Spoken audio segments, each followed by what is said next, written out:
குரு பிரம்மா, குரு விஷ்ணு, குருதேவோ மகேஸ்வரக, குரு சாட்சாத் பரபிரம்மா, தஸ்மை ஸ்ரீ குருவே நமக. நெக்ஸ்ட் ஜென் நேயர்களுக்கும் என் அன்பு சகோதரருக்கும் என் அன்பு வணக்கங்கள்.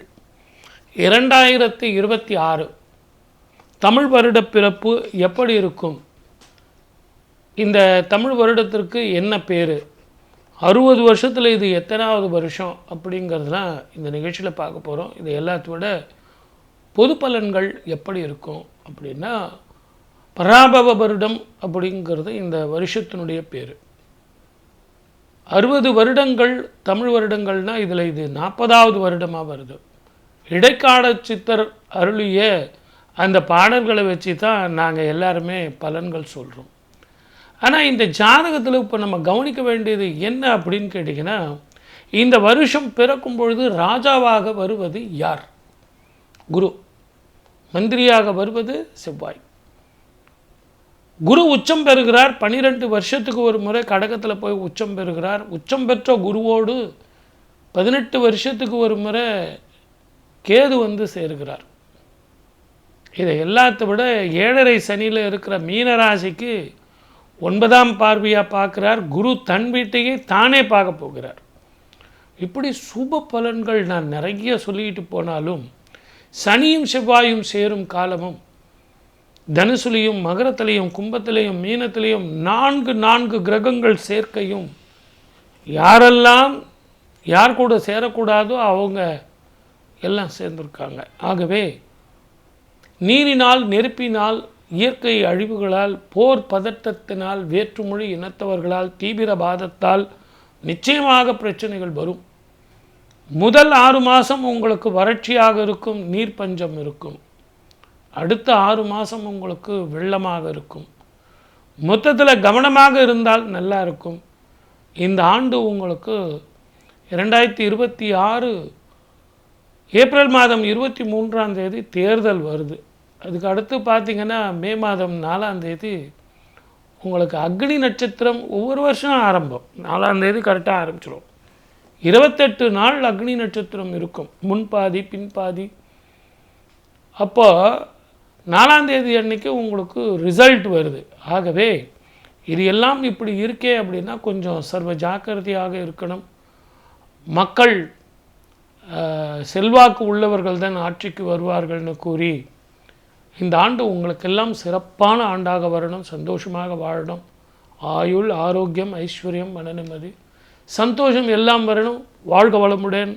All the best. கன்னிராசி நேயர்களுக்கு 2026 பராபவ வருஷ தமிழ் புத்தாண்டு பலன்கள் எப்படி இருக்கும் அப்படின்னா, உழைப்புக்கேற்ற உயர்வு வந்து தீரும். உங்கள் ராசிக்கு 7ஆம் இடத்துல சனி இருக்கிறது. தொழிலில் கவனமாக இருக்கணும். நீங்கள் கணவனாக இருந்தால் மனைவிக்கு உடல் ஆரோக்கியம் பாதிக்கும். மனைவியாக இருந்தால் கணவனுக்கு உடல் ஆரோக்கியம் பாதிக்கும். விரயங்கள் அதிகமாக இருக்கும்.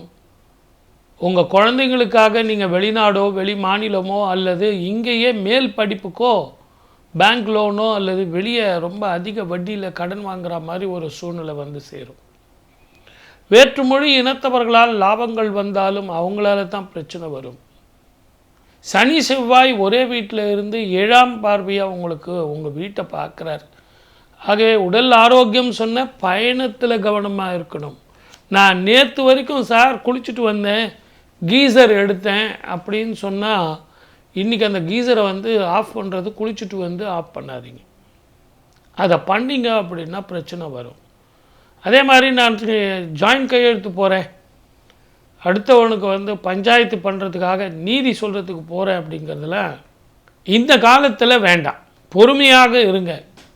அதே நேரத்தில் திருமணம் ஆகாதவர்களுக்கு திருவெண்காடு அப்படிங்கிற கோவிலுக்கு போயிட்டு வந்தால் திருமண வாழ்க்கை நல்லபடியாக அமையும்.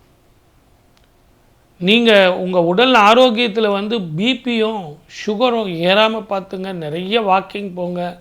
எவ்வளோக்கு எவ்வளோ நீங்கள் வாக்கிங் போகிறீங்களோ அதே மாதிரி மைண்டை வந்து ரிலாக்ஸ்டாக வச்சுக்கிறீங்களோ நல்ல தூக்கம், இரவில் நல்லா தூங்குங்க. அப்படி தூங்குனீங்கன்னா உங்களுக்கு ஆரோக்கியம் வந்து சேரும். இதை எல்லாத்த விட நான் சொன்னதை ஞாபகம் வச்சுங்க.